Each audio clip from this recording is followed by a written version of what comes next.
I have been working on this project, The Mysteries of the Mind, Mental Health Education, to help educate teens and young adults on mental health, mostly mental disorders, in order to remove the stigma and prejudice associated with the topic, since getting educated on the subject is a great first step in doing so. Before we get into any more of the presentation, I would appreciate it if you would complete this Kahoot, which is linked in the description box below. This is just a short pretest to see how much you know about what I'll be talking about and to help you see how much you learn throughout the presentation. Now we can begin the actual presentation. First, let's look at the agenda for today. I'll be defining mental health, mental disorders, the biopsychosocial model, and stigma. Then I will discuss about prejudice, discrimination, and go into a few specific disorders. And then finish off the presentation with the language we should and shouldn't use when talking about the subject, and then how to help yourself or help others. So, what is mental health and some of the causes for mental health illnesses? Mental health is essentially our emotional, psychological, and social well-being.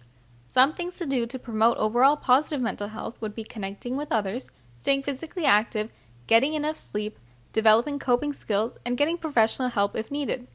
Mental health can affect how people think, feel, and act, which could also be affected by mental illnesses. Now that mental health is defined, it is time to understand what mental illnesses or disorders are. Mental illnesses or disorders are different conditions that affect mood, thinking, and behavior. Many people believe that flaws in character or personality weaknesses are causes of mental health problems, and that people living with mental health issues can just snap out of the illness, but that isn't the case. The reasons or causes of many mental disorders can be understood through the Biopsychosocial Model, which looks into the biological, psychological, and social factors for disorders. This indicates that mental illnesses don't have anything to do with people being weak or lazy. Now we are on to stigma. Stigma is when others view someone negatively because they have a distinguishing characteristic or personal trait that is thought to be a disadvantage, and negative attitudes are very common among those who live with a mental health condition. It's important to remove the stigma as it can lead to prejudice and discrimination against others and can have harmful effects such as people not wanting to seek treatment, feeling hopeless, and getting harassed verbally and physically. As previously discussed, a great way to lessen the stigma is to recognize that having a mental health issue is not a bad thing and is actually quite common. According to the Global Burden of Diseases, Injuries, and Risk Factors study done in 2017, a globally estimated 264 million people were affected by depression, 45 million people were affected by bipolar disorder, and 20 million people were affected by schizophrenia. Other ways to reduce prejudice would be to educate yourself about the issue and engage in respectful discussions with peers. The first mental illness I will be talking about is depressive disorders. So what are they? Depressive disorders are disorders that have the presence of sad, empty, or irritable moods, and can include somatic or bodily and cognitive changes that impact a person's capacity to function, such as a decreased interest or pleasure in activities. The possible causes of depression can be understood by looking at the biopsychosocial model from before. And some of the causes include negative thinking and judgment patterns, a lack of coping skills, lack of social support, lack of the neurotransmitter serotonin, a chemical messenger in the brain, and depression can even be genetic. Some depressive disorders I'll be talking about are major depressive disorder and persistent depressive disorder or dysthymia, but there are other forms as well, such as disruptive mood dysregulation disorder or DMDD. First, let's talk about major or unipolar depression, the most common depressive disorder in the US. This disorder is characterized by a lasting and continuous depressed mood, and those living with it usually feel lethargic or deeply discouraged, leading to things like suicidal thoughts. Next, there's dysthymia, which is characterized by chronic sadness, loss of interest in activities, and low energy, but the symptoms are less severe than major depression. Some of the treatment options for both these depressive disorders include medications, psychotherapy, brain stimulation therapy, electroconvulsive therapy or ECT, but there are other options as well. Next, we have anxiety disorders, which include disorders that have features of excessive anxiety, fear, and related behavioral disturbances, and can impact daily activities such as schoolwork. Some of the causes of anxiety include sensitivity to stress, since everyone responds to stress differently, a lack of perceived control in early life, and like depression, it can be caused by negative thinking and judgment patterns. Some of the anxiety disorders I will be talking about are generalized anxiety disorder or GAD, social anxiety disorder, panic disorders, and specific phobias. Generalized anxiety disorder is characterized by persistent, uncontrollable, and ongoing worry about a wide range of life situations and can cause chronic fatigue and irritability. Social anxiety disorder is characterized by irrational and persistent fears or a fear of being judged or watched in some or all social situations, such as meeting new people. Panic disorders are sudden episodes of intense fear or anxiety and can have physical symptoms as well. Panic disorders are based on a perceived threat rather than an imminent danger and can cause panic attacks, which are sudden feelings of terror when there is no real danger present. Lastly, I will be talking about phobias. Phobias are strong, irrational fears of specific objects or situations that are usually harmless, with one of the most common phobias being agoraphobia, or the fear of open spaces, being trapped outside, or being in large crowds. Some treatment options available to combat anxiety would be medication and/or psychotherapy or talk therapy that follows principles of cognitive therapy in trying to change the way people think and react to different situations. To tie the presentation with our current lives, the pandemic has greatly influenced mental health as it has been an extremely traumatic experience on differing levels for different groups of people, along with things like losing jobs, isolation, death, and other events that have occurred specifically in America, such as the ongoing need for the Black Lives Matter movement and rise in Asian hate crimes. According to the graph, the number of adults reporting anxiety and/or depressive disorders in the U.S. has increased by around 30.1% during the pandemic when compared to before it. As you can probably see, this is a great increase. Next, we have bipolar disorders. Many people think that bipolar disorder is when people have two split personalities, but that definition is closer to dissociative identity disorder, or DID.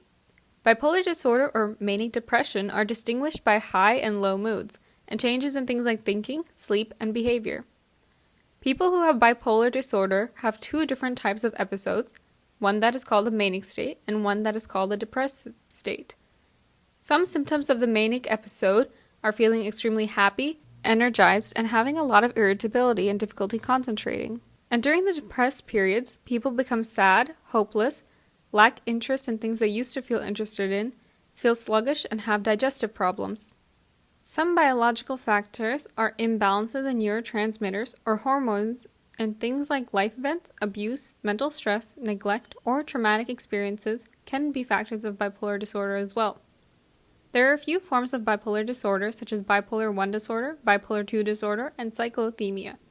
Bipolar 1 is when people experience repeating manic and depressive episodes.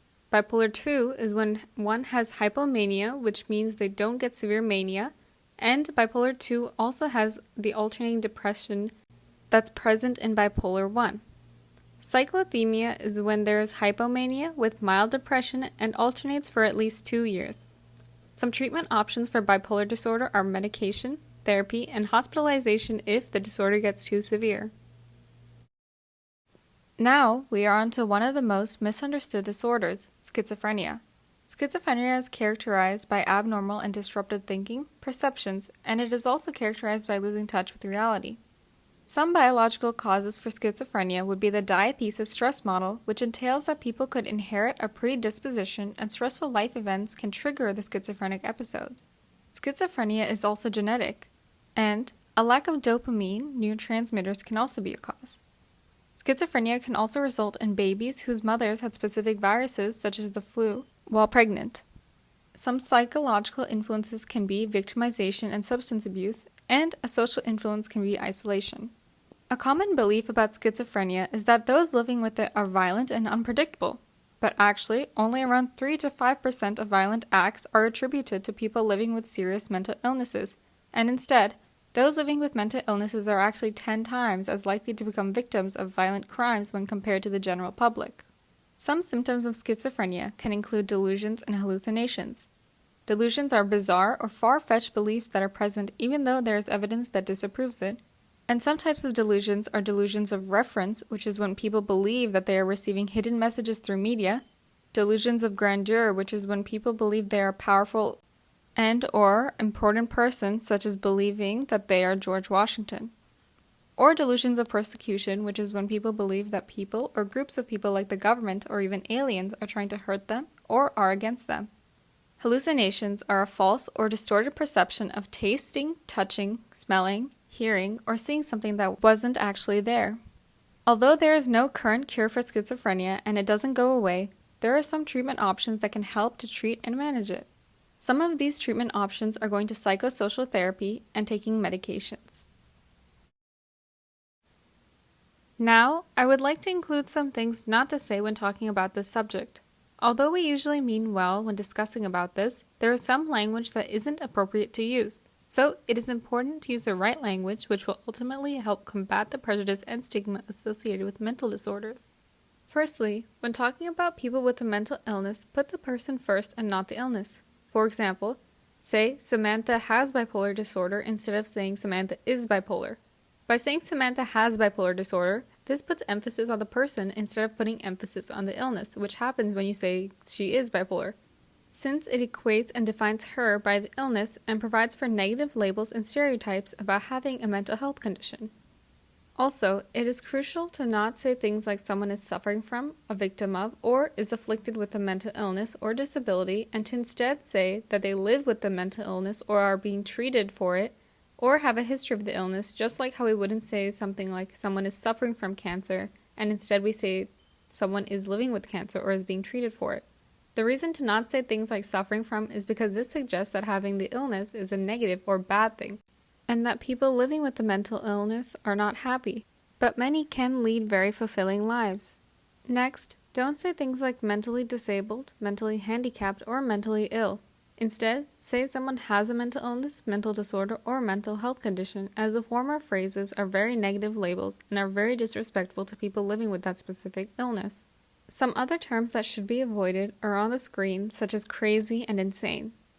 Another important thing to not use is mental health terms to explain behavior that is common, such as saying something like I'm depressed if I encounter something that makes me sad, because that downplays what people with that specific mental illness are dealing with. To wrap up my presentation, I would like to reiterate the point that these mental illnesses aren't something someone can get if they want, and they aren't things that can go away if the person asks them to. It is important to create a safe and accepting environment for everyone, people living with mental illnesses or those that don't have them too.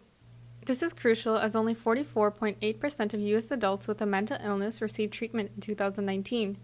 65.5% of U.S. adults with a serious mental illness received treatment in 2019. 50.6% of U.S. youth aged 6 to 17 with a mental health disorder received treatment in 2016. A few reasons for the large number of people not getting treatment is that they don't know where to get help from. It seems hopeless to get help, and one of the most common reasons is fear and shame. As discussed in the beginning and throughout the presentation, this is due to stigma and prejudice, which can lead to discrimination.